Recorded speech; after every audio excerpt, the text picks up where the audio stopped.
नमस्कार दोस्तों, मेरा नाम आलोक शुक्ला है और प्रतिदिन मैं आपके पास प्रसंग में लेकर आता हूं किसी नए विषय पर बातचीत। आज प्रसंग में हम बातचीत करेंगे पाकिस्तान और ईरान के आपसी संबंधों के बारे में। ये दोनों देश हमारे पड़ोसी देश हैं और इनमें जो आपसी संबंध हैं उनका भारत पर भी असर पड़ता है इस दिशा में, इसलिए हमको बात करना जरूरी है। पिछले कुछ दिनों से ईरान के द्वारा 16 जनवरी को पाकिस्तान के बलूचिस्तान प्रांत में की गई सर्जिकल स्ट्राइक की खबरें मीडिया में छाई हुई हैं। पाकिस्तान ने भी ईरान के हमले का जवाब दिया और ईरान और पाकिस्तान की शत्रुता पूरे क्षेत्र के लिए, शांति के लिए खतरा बन गई। दरअसल कुछ दिनों पहले ईरान में पाकिस्तान में छुपे हुए एक सुन्नी आतंकवादी समूह जैश अल अदल को निशाना बनाकर मिसाइलों से हमले किए थे। ये आतंकी ग्रुप ईरान के दक्षिण पूर्वी प्रांत सिस्तान बलूचिस्तान में अलगाववाद फैला रहा है। इस नक्शे पर दिखाया गया है कि ईरान ने कहां पर स्ट्राइक किया था। पाकिस्तान ने इसके जवाब में ईरान में छुपे हुए तथाकथित बलोच अलगाववादियों के ठिकानों पर हमले किए।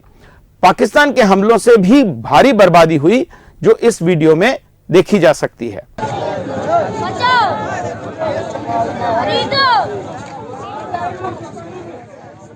जैश अल अदल ने फरवरी 2019 में ईरान के इस्लामिक रेवोल्यूशनरी गार्ड के 27 सैनिकों को एक आत्मघाती बम हमले में मारने की जिम्मेदारी ली थी।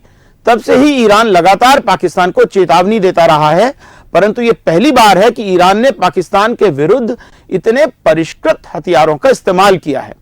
यद्यपि पाकिस्तान लगातार कहता रहा है कि आतंकवाद क्षेत्र के सभी देशों के लिए खतरा है, लेकिन वो आतंक को समाप्त करने की दिशा में पर्याप्त कदम नहीं उठा रहा है। ये तो हम भारतवासी भी जानते हैं और देख ही रहे हैं। इस कारण पाकिस्तान की विश्वसनीयता पर प्रश्न चिन्ह लगा हुआ है। यह तीसरा मौका है जब किसी दूसरे देश ने पाकिस्तान के भीतर तक जाकर सर्जिकल स्ट्राइक की है। पहली सर्जिकल स्ट्राइक अमेरिका ने तब की थी जब ओसामा बिन लादेन को मारने के लिए उन्होंने पाकिस्तान के भीतर जाकर स्ट्राइक की थी। दूसरी सर्जिकल स्ट्राइक बालाकोट की सर्जिकल स्ट्राइक थी जो भारत ने की थी, और अब यह तीसरा मौका है जब ईरान ने पाकिस्तान पर सर्जिकल स्ट्राइक की है। इस कारण पाकिस्तान की सेना की काफी बदनामी हो रही है। मजे की बात तो यह है कि ईरान और पाकिस्तान दोनों ही आतंकवादियों को संरक्षण देने के लिए बदनाम हैं, परंतु दोनों एक दूसरे पर आरोप लगाते रहे हैं। ईरान ने पिछले सप्ताह ही सीरिया और इराक के विरुद्ध भी इसी तरह की कार्यवाही की है। थोड़ा इतिहास की तरफ चलते हैं।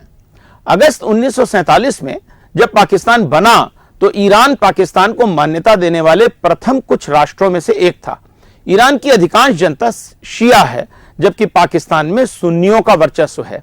शियाओं और सुन्नियों के मध्य विवाद के कारण दोनों देशों के संबंध बिगड़ते रहे हैं। पाकिस्तान में जब जनरल जियाउल हक का शासन था, उस समय पाकिस्तान के शियाओं की यह शिकायत थी कि सुन्नियों की पक्षधर सरकार उनके साथ भेदभाव करती है। ईरान में जब 1979 की इस्लामिक क्रांति हुई तो उसके बाद सऊदी अरब और ईरान के विवाद पाकिस्तान पर भी असर डालने लगे। 1990 के दशक में पाकिस्तान द्वारा अफगानिस्तान के वहाबी तालिबान संगठनों का समर्थन भी किया, जो ईरान को नहीं भाया। पाकिस्तान और ईरान के बीच विवादों का एक कारण पाकिस्तान का बलूचिस्तान प्रांत भी है, जो ईरान की सीमा से लगा हुआ है। बलोच लोग पाकिस्तान और ईरान दोनों देशों में रहते हैं। ईरान का सिस्तान बलूचिस्तान प्रांत पाकिस्तान की सीमा से लगा है, जहां बलोच लोग रहते हैं। पहले पाकिस्तान और ईरान दोनों बलोच राष्ट्रवाद के बढ़ते हुए प्रभाव को खतरा मानते थे, लेकिन 1970 के दशक में बलोच नेताओं और आंदोलनों पर दोनों ही देशों ने कार्यवाही भी की।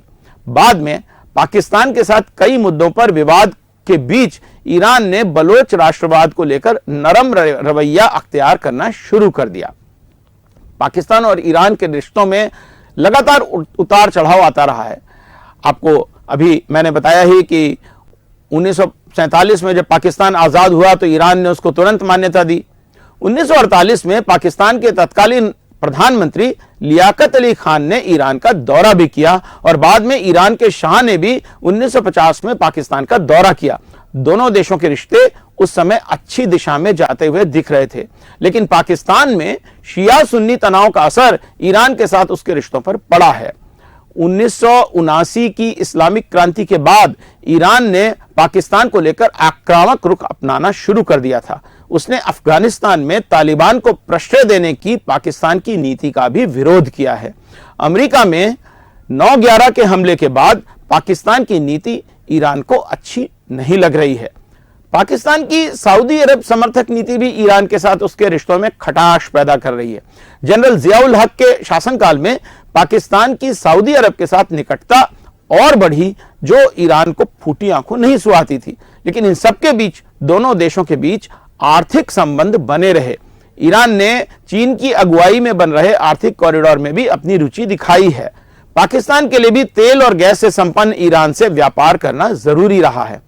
सन 1920 के जनवरी माह में अमेरिकी सेना की कार्रवाई में ईरानी सेना के commander major general Qasem Soleimani की मौत हो गई, जिसके बाद अमेरिका के विदेश मंत्री माइक पॉम्पियो ने पाकिस्तानी सेना प्रमुख बाजवा को फोन किया था। पाकिस्तान ने ईरान और अमेरिका के बीच तनाव कम करने की कोशिश भी की। पाकिस्तान के प्रधानमंत्री इमरान खान ने सऊदी अरब और ईरान में संधि कराने के लिए बातचीत भी की, कोशिश भी की, लेकिन इसमें पाकिस्तान को कोई विशेष सफलता मिल नहीं रही है। 2003 में इराक पर अमेरिकी आक्रमण के बाद सुलेमानी के निर्देशन में ईरान ने कई अरब देशों में मिलिशिया का एक नेटवर्क तैयार कर लिया था, जो तेजी से बढ़ रहा है। ईरान इस बात से इनकार करता है। ईरान ऐसे समूहों को हथियार और प्रशिक्षण जरूर दे रहा है जो इजराइल और अमेरिका के विरोधी हैं। ईरान हमास और इस्लामिक जिहाद का भी समर्थन करता है। इसलिए इस बात की पूरी संभावना है कि गाजा पट्टी में इजराइल और हमास के बीच चल रहा युद्ध भी ईरान की वर्तमान आक्रामकता का कारण हो। सीरिया, इराक और लेबनान के बीच ईरान समर्थित समूहों के लिए आवागमन का प्रमुख मार्ग है। 2011 में सीरियाई गृह युद्ध शुरू होने के बाद ईरान ने राष्ट्रपति बशर अल असद का समर्थन किया। लेबनानी हिजबुल्लाह ने भी असद को बचाने के लिए लड़ाई लड़ी। हिजबुल्लाह तेहरान का सबसे वफादार उग्रवादी संगठन है। लेबनान में इजरायली सैनिकों से लड़ने के लिए 1980 के दशक में यह हिजबुल्लाह बना था।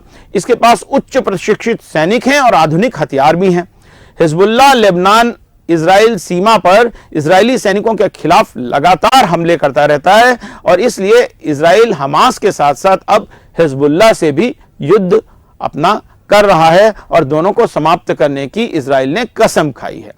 इस बीच ईरान के अंदरूनी हालात भी अच्छे नहीं हैं। राष्ट्रव्यापी विरोध प्रदर्शनों ने 2022 और 2023 में ईरान को हिला कर रख दिया। सरकार ने कठोर कार्रवाइयां की हैं। यह विरोध प्रदर्शन शिया मौलवियों के शासन के लिए गंभीर चुनौती है। इस महीने सुलेमानी की स्मृति में एक कार्यक्रम आयोजित हुआ था जिस पर हमला हुआ और इसकी जिम्मेदारी इस्लामिक स्टेट ने ली।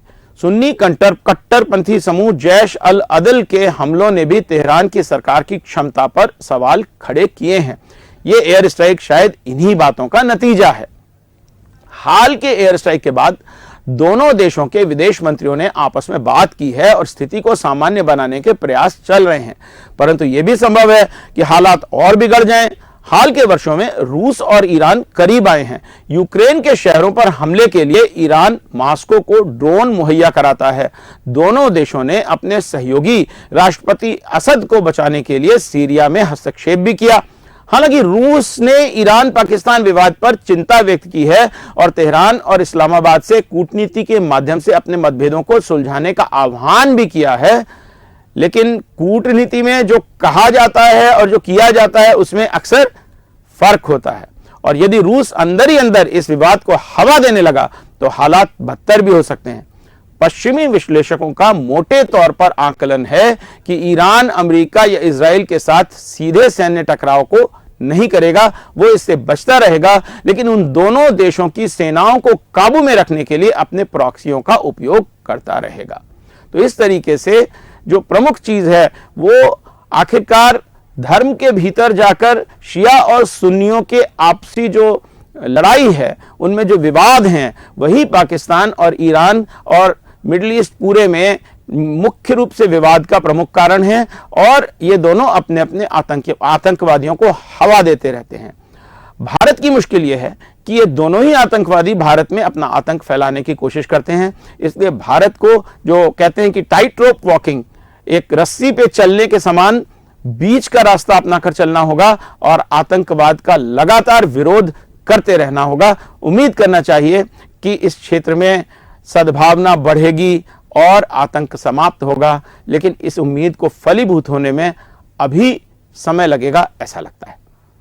तो आज का कार्यक्रम आपको कैसा लगा? अपना फीडबैक जरूर दीजिएगा। कल फिर उपस्थित होंगे प्रसंग में एक नए विषय, एक नए कार्यक्रम के साथ। नमस्कार।